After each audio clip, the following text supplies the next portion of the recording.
Welcome to never ending creations. మనకు current అఫైర్స్లో ప్రాంతీయం అంటే ఆంధ్రప్రదేశ్లో జరిగినటువంటి ఈ మధ్య ఏ సంఘటనలు జరిగినాయో వాటి గురించి మనం ఈ యొక్క వీడియోలో ఇవ్వడం జరుగుతుంది. మనకు ఈ యొక్క ఏదైతే సంస్థలు జరిగినాయో వాటి గురించి ఇవ్వడం జరుగుతుంది కాబట్టి మనం ఆ యొక్క విధానాన్ని ఇవ్వడం జరిగింది. విశాఖపట్నంలో 23వ అంతర్జాతీయ భాగ్యస్వామ్య సదస్సు జరిగింది. మరి మనకు రాష్ట్రం విడిపోయిన తర్వాత రెండవసారి ఈ యొక్క అంతర్జాతీయ భాగ్యస్వామ్య సదస్సులను నిర్వహించడం జరిగింది. 23వ అంతర్జాతీయ భాగ్యస్వామ్య సదస్సును కేంద్ర ఆర్థిక మంత్రి అరుణ్ జైట్లీ 2017 జనవరి 27న విశాఖపట్నంలో ప్రారంభించారు. అడుగుతాడు, అంతర్జాతీయ భాగ్యస్వామ్య సదస్సును ఎవరు ప్రారంభించారు, లేక ఎక్కడ ప్రారంభించారు, లేదా ఎప్పుడు ప్రారంభించారు? ఏపీ ముఖ్యమంత్రి చంద్రబాబు నాయుడు, కేంద్ర మంత్రులు వెంకయ్యనాయుడు, అశోక్ గజపతిరాజు, నిర్మలా సీతారామన్ తదితరులు ఈ కార్యక్రమానికి హాజరయ్యారు. 50 దేశాలకు చెందిన అధికారులు 2005 మంది పైగా పారిశ్రామిక ప్రతినిధులు పాల్గొన్న ఈ సదస్సులో తొలి రోజే 4.25 లక్షల కోట్ల విలువైన 128 ఒప్పందాలు జరిగాయి. వాడు ఎట్లా అడుగుతారంటే అంతర్జాతీయ భాగ్యస్వామ్య సదస్సులో ఎన్ని ఒప్పందాలు కుదిరాయి తొలి రోజు అని అడుగుతారు. ఈ ఒప్పందాల ద్వారా సుమారు 22 లక్షల మందికి ఉపాధి అవకాశాలు లభిస్తాయి.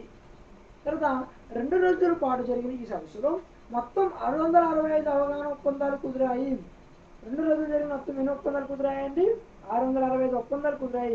ఇప్పుడు అడగచ్చు, భాగ్యస్వామ్య అంతర్జాతీయ భాగ్యస్వామ్య సదస్సులో ఎన్ని అవగాహన ఒప్పందాల మధ్య కుదిరాయంటే 665. దీంతో 10,54,590 కోట్లు పెట్టుబడులు రానున్నాయని ముఖ్యమంత్రి వెల్లడించారు. తర్వాత గేల్, ఓఎన్జీసీ, హెచ్సిఎల్ వంటి ప్రముఖ కంపెనీ ఒప్పందాలు కుదుర్చుకున్న జాబితాలో ఉన్నవి. తర్వాత మనం చూసుకున్నట్లయితే ఈ యొక్క విశాఖపట్నంలో 23వ అంతర్జాతీయ సదస్సు ఎక్కడ జరిగింది, ఎప్పుడు జరిగింది, ఎన్ని ఒప్పందాలు జరిగాయి, ఎవరెవరు కూడా అడుగుతారు. తర్వాత ఉద్దానం కిడ్నీ సమస్యలపై కమిటీ నియమించడం జరిగింది. మనకు ఉద్దానం శ్రీకాకుళం జిల్లా దగ్గర ఉన్నటువంటి ఉద్దానం ఏదైతే ఉందో అక్కడి కిడ్నీ సమస్యలపై ఒక కమిటీ నియమించడం జరిగింది. ఆ కమిటీ గురించి మనం ఒకసారి చూడండి. ఉద్దానం కిడ్నీ సమస్యపై సమగ్ర అధ్యయనం చేయడానికి ప్రభుత్వం నిపుణుల కమిటీని నియమిస్తూ 2017 జనవరి 16న ఉత్తర్వులు జారీ చేసింది. ఈ కమిటీకి చైర్మన్గా NTR health university vice chancellor ప్రముఖ నెఫ్రాలజిస్ట్ డాక్టర్ టి రవిరాజును నియమించింది. అడుగుతాడు, ఈ ఉత్పాదన కమిటీకి ఎవరు చైర్మన్గా ఉన్నారు అంటే చైర్మన్ ఎవరండి? NTR health university vice chancellor ప్రముఖ నెఫ్రాలజిస్ట్ డాక్టర్ టి రవిరాజు. తర్వాత ఈయనతో పాటు doctor Vivekananda, doctor Jad Abraham, doctor V Sivakumar, doctor G Prasad, doctor A Krishnaveni మొదలు వారి కమిటీ సభ్యులుగా ఉన్నారు. ఈ కమిటీ కిడ్నీ వ్యాధులు రావడానికి గల కారణాలు సమగ్ర అధ్యయనం చేసి ప్రభుత్వానికి ఒక నివేదికను సమర్పిస్తూ ఉంచడం జరుగుతుంది. ఆ తర్వాత మనకు ఏంటంటే స్వస్థ వాహిని ద్వారా 2,675 గ్రామాలు సందర్శన అంటే ఆంధ్రప్రదేశ్ రాష్ట్ర వైద్య ఆరోగ్య శాఖ ప్రవేశపెట్టిన స్వస్థ వాహిని కింద 2,675 గ్రామాల వైద్య విద్యార్థి బృందాలు సందర్శించారు. అంటే ఆంధ్రప్రదేశ్ సంబంధించినటువంటి ఒక స్వస్థ వాహిని అనేటువంటిది ప్రవేశపెట్టడం జరిగింది. దానిలో 2,675 గ్రామాలు మీరు సందర్శించడం జరిగింది. అని అడుగుతాడు, ఆంధ్రప్రదేశ్ రాష్ట్ర వైద్య ఆరోగ్య శాఖ ప్రవేశపెట్టిన స్వస్థ వాహిని ద్వారా ఎన్ని గ్రామాలు తీసుకోవడం జరిగింది? 2,675. ఎన్ని గ్రామాలు సందర్శించడం జరిగింది అని అడుగుతాడు. 2017 జనవరి 2న వైద్య విద్యకు సంబంధించిన కోర్సుల్లో చదివే విద్యార్థులు నిర్దేశిత రోజుల్లో గ్రామాలని సందర్శించారు. జనవరి 2, 28వ తేదీన 15 రోజుల్లో 2,675 గ్రామాలు, 3,500 పాఠశాలలు, 3,092 అంగన్వాడీ కేంద్రాలను సందర్శించారు. మెడికల్, డెంటల్, ఆయుష్, నర్సింగ్ హోమ్, సైన్స్ కోర్సుల్లో చదివే సుమారు 5,000 మంది విద్యార్థులు ఈ పర్యటనలో పాల్గొన్నారు. అంగన్వాడీల సహకారంతో బాలింతలు పౌష్టికాహార లోపల ఉన్న వారిని సందర్శిస్తూ వారు చైతన్యవంతం చేశారు. ఈ స్వస్థ వాహిని ద్వారా కార్యక్రమం ప్రారంభించాలని కూడా అడుగుతారు. తర్వాత ఏపీ ప్రజల స్థితిగతులపై సెస్ నివేదిక అంటే ఏపీ ప్రజలు ఎట్లా ఉన్నారు స్థితిగతులపై ఒక సెస్ నివేదిక ఇచ్చింది. దీని గురించి ఎక్కువగా అడుగుతారు, చూడండి, కంపల్సరీ గుర్తుపెట్టుకోవాల్సిన అంశం. 2015లో ఆంధ్రప్రదేశ్ ప్రజల స్థితిగతులపై సామాజిక ఆర్థిక యాజమాన్య సెస్ నివేదికను విడుదల చేసింది. సెస్ నివేదికను ఎప్పుడు విడుదల చేసింది? 2015లో.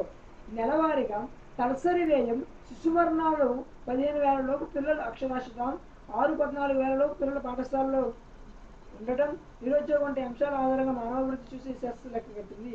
ఈ అంశాల్లో కృష్ణా, పశ్చిమ గోదావరి, నెల్లూరు మినహా మిగతా జిల్లాల్లో ప్రజల జీవన ప్రమాణాలు దారుణంగా ఉన్నాయని వివరించింది. తర్వాత ఏపీ జ్యుడిషియల్ అకాడమీ డైరెక్టర్గా సుమలత. చూడండి, ఏపీ జ్యుడిషియల్ అకాడమీ డైరెక్టర్గా ఎవరు ఎంపికయ్యారు? సుమలత ఎంపిక కావడం జరిగింది. అడుగుతాడు కంపల్సరీ కరెంట్ అఫైర్స్లో. Andhra Pradesh judicial academy director C Sumalatha నియమితులయ్యారు. ఈమె ఇప్పటివరకు గుంటూరు జిల్లా ప్రధాన సెషన్స్ జడ్జిగా పనిచేశారు. ఈ మేరకు హైకోర్టు రిజిస్టర్ పేర్లు ఉత్తర్వులు జారీ చేశారు. దీంతో పాటు ఏపీ జ్యుడిషియల్ అకాడమీ అదనపు డైరెక్టర్ నరసింహరావు గుంటూరు సెషన్స్ జిల్లాగా నియమించడం జరిగింది.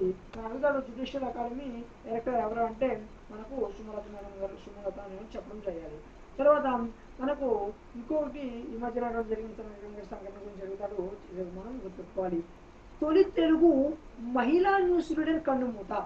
అంటే తొలి తెలుగులో మహిళా న్యూస్ రీడర్ మనకు మరణించడం జరిగింది. ఆమె గురించి కూడా మాట్లాడాలి. తొలి తెలుగు మహిళా రీడర్ ఎవరు? జోలిపాలెం మంగమ్మ గారు, 92 సంవత్సరాలు ఆవిడ తొలి తెలుగు మహిళా న్యూస్ రీడర్ అని అడగచ్చు. లేదా ఎప్పుడు ముత్యం గారిని కూడా అడగచ్చు. మనకి చాలా బాగా గుర్తుపెట్టుకోవాలి. తొలి తెలుగు మహిళా న్యూస్ రీడర్ ఎవరు? జోలిపాలెం మంగమ్మ గారు. ఆల్ ఇండియా రేడియో తొలి మహిళా న్యూస్ రీడర్ జోలిపాలెం మంగమ్మ గారు 92 మృతి చెందారు. వీరు కేంద్ర సమాచార శాఖ, విదేశాంగ శాఖల్లో కీలక పదవులు నిర్వహించారు. మంగమ్మ ఇండియన్ హిస్టరీ కాంగ్రెస్ లో లైఫ్ మెంబర్ గా, అన్ఎఫిషియెంట్ ఎడ్యుకేషనల్ ట్రస్ట్ అధ్యక్షురాలుగా, గాంధీ ఆర్గనైజేషన్ ఫర్ డెవలప్మెంట్ అధ్యక్షురాలుగా, లోక్ అదాలత్లో సభ్యురాలుగా వివిధ హోదాల్లో సేవలు అందించారు. ఈమె 1925 సెప్టెంబర్లో పన్నెండున జన్మించారు. ఆల్ ఇండియా రేడియో నిర్వహించిన పరీక్షలు ఉత్తీర్ణులై 1960 నుంచి 64 వరకు తెలుగు రేడియో తొలి మహిళా న్యూస్ రీడర్గా పనిచేశారు. 2002లో న్యూఢిల్లీ తెలుగు అకాడమీ పురస్కారం అందుకున్నారు. ఆ తర్వాత ఎస్క్యూల జాతీయ విషయాల సదస్సు మనకు ఉన్నటువంటి రాష్ట్రాల యూనివర్సిటీల విషయాలు ఎవరైతే ఉంటారో విషయాల సదస్సు ఎస్యూ యూనివర్సిటీలో జరిగింది. దీనికి అసోసియేషన్ ఆఫ్ ఇండియా యూనివర్సిటీస్ 91వ వార్షిక సదస్సు తిరుపతిలో శ్రీ వెంకటేశ్వర విశ్వవిద్యాలయంలోని 2017 ఫిబ్రవరి 5 నుంచి 7 వరకు జరిగింది. అడుగుతాడు, అసోసియేషన్ ఆఫ్ ఇండియా యూనివర్సిటీ 91వ వార్షిక సదస్సు ఎక్కడ జరిగింది? తిరుపతిలో జరిగింది. ఎప్పుడు జరిగింది? 2017 ఫిబ్రవరి 5 నుంచి 7 వరకు జరిగింది. ఈ సదస్సులో దేశవ్యాప్తంగా 300 మంది విషయాలు పాల్గొని స్వతంత్ర అనంతరం ఉన్నత విద్యారంగంలో మార్పులు, సవాళ్లు, అవకాశాల అంశంపై చర్చించారు. Tibet central institute of higher studies మాజీ విసి ప్రొఫెసర్ శాంతుంగ్ రణవాచ్ సదస్సుకు ముఖ్య అతిథిగా హాజరయ్యారు. ఆ తర్వాత కొత్తగా 3 అర్బన్ డెవలప్మెంట్ అథారిటీల ఏర్పాటు. అంటే మనకి కొత్తగా 3 అర్బన్ డెవలప్మెంట్ అథారిటీలను ఏర్పాటు చేయడం జరిగింది. ఆ 3 అథారిటీ డెవలప్మెంట్లు రాష్ట్రంలో కొత్తగా 3 అర్బన్ డెవలప్మెంట్ అథారిటీలను ఏర్పాటు చేయడం జరిగింది. ఇవి 2017-14 ఆమోదం తెలిపింది. అనంతపురం, కర్నూలు, గోదావరి అర్బన్ డెవలప్మెంట్ అథారిటీల ఏర్పాటుకు ప్రభుత్వం అనుమతించింది. 3098.46 చదరపు కిలోమీటర్ అనంతపురం హిందూ పరమల అర్బన్ డెవలప్మెంట్ అథారిటీల ఏర్పాటు. దీని పరిధిలో 8 మండలాలు 177 గ్రామాలు తీసుకువచ్చారు. కాకినాడ 2215 చదరపు కిలోమీటర్ల విస్తీర్ణంలో గోదావరి అర్బన్ డెవలప్మెంట్ అథారిటీ ఏర్పాటు. దీని పరిధిలో 6 మున్సిపాలిటీలు, 26 మండలాలు, 280 గ్రామాలు చేరుస్తారు. కర్నూలు కేంద్రంగా 2414.69 చదరపు కిలోమీటర్ల విస్తీర్ణంలో కర్నూలు అర్బన్ డెవలప్మెంట్ అథారిటీ ఏర్పాటు చేసి పరిధిలోని 8 మండలాలు, 111 గ్రామాలు చేర్చుతారు.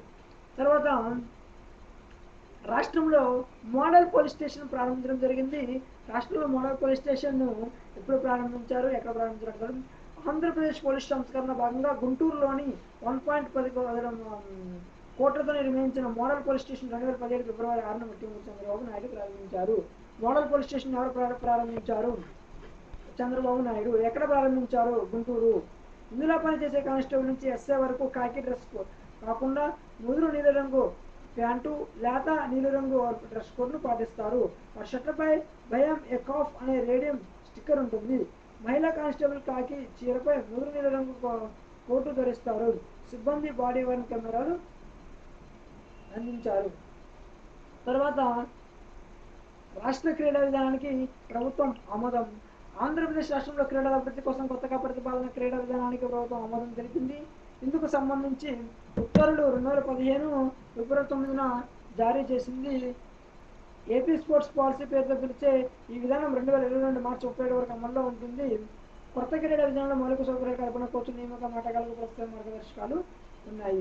మనకు కరెంట్ అఫైర్స్ సంబంధించి ప్రాంతీయం అంటే ఆంధ్రప్రదేశ్లో ఎటువంటి సంఘటనలు జరిగాయి, ఆంధ్రప్రదేశ్లో ఈ సంఘటనలు ఎప్పుడు ప్రారంభించారు, ఎక్కడ ప్రారంభించారు, అసలు దాని గురించి మీకు వివరించడం జరిగింది. కాబట్టి ఈ మధ్యన జరిగినటువంటి ఈ సంఘటనను మనం చదువుకున్నట్లయితే వీటి నుంచి మనకి ఏ ఎగ్జామ్ అయినా అడగచ్చు, వాళ్ళు గ్రూప్ 3 అడగచ్చు, ఏ ఎగ్జామ్ అయినా ఈ మధ్య జరిగే ఏ ఎగ్జామ్కైనా మనకు ఈ యొక్క కరెంట్ అఫైర్స్లో వచ్చేటువంటి ముఖ్యమైన అంశాలు. కాబట్టి వీటిని మీరు చదివి మంచి మార్కులు ఆశిస్తారని ఎవరైనా క్రియేషన్స్ ఛానల్ వారు కోరుకుంటూ ఉన్నాను.